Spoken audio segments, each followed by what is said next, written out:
5 seconds.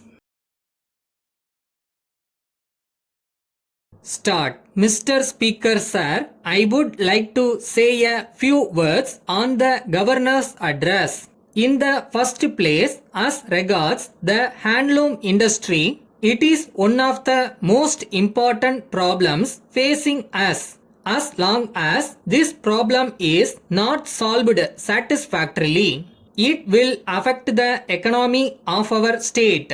This problem is not appreciated very much by people in other states because it is not a problem that faces them. They feel that the problem can be solved by starting more mills and selling more mill cloth so that people may have ample cloth.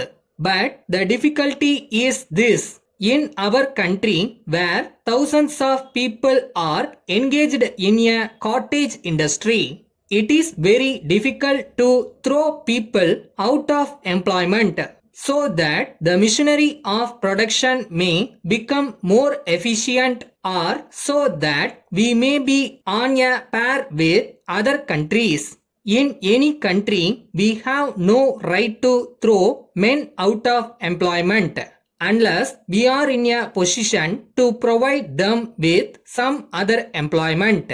It is very difficult to bring into existence cottage industries unless we give the necessary encouragement to the industries which are already in existence. In this connection, I would like to point out that the problem of unemployment is not confined to the handloom weavers only. There is also the problem of unemployment of the middle class people. There is one difficulty in their case. In a middle class family, if one man earns 5 or 6 persons depend on him. So long as this defect is not removed, it may not be possible to increase the income of the family. It seems to me that one way is to bring into existence an organization of cottage industries manufacturing articles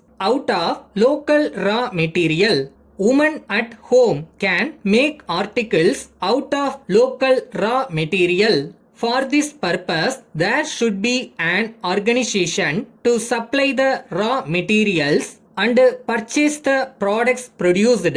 In this way, we may provide an extra income to every family in order that it may maintain at least its present standard of living. I now come to public health.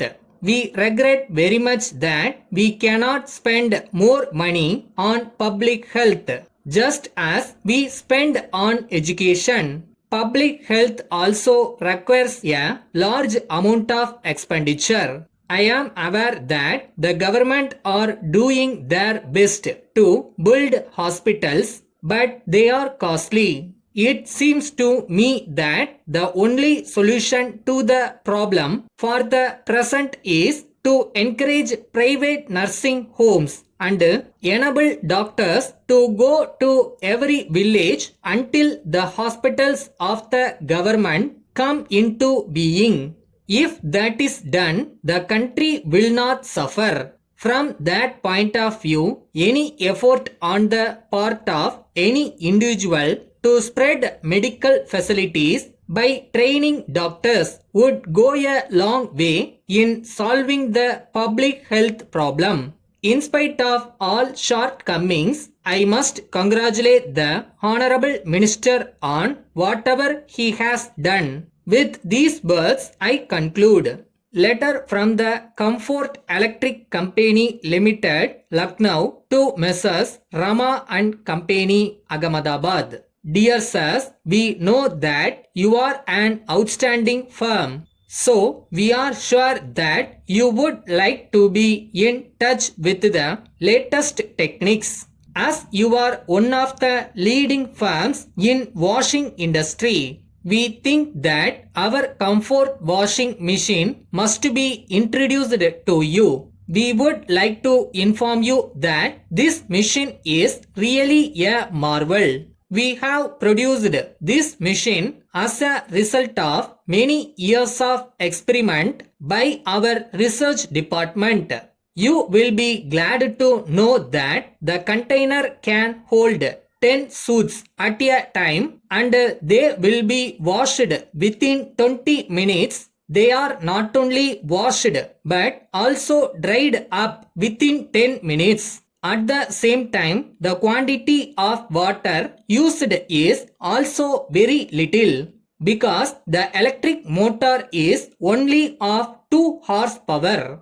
Apart from these features, it may be pointed out that washing does not require costly soap. Our sales representative will be in your city next week for demonstration. If you sign the enclosed card and post it to us, he will contact you for the demonstration. Yours faithfully.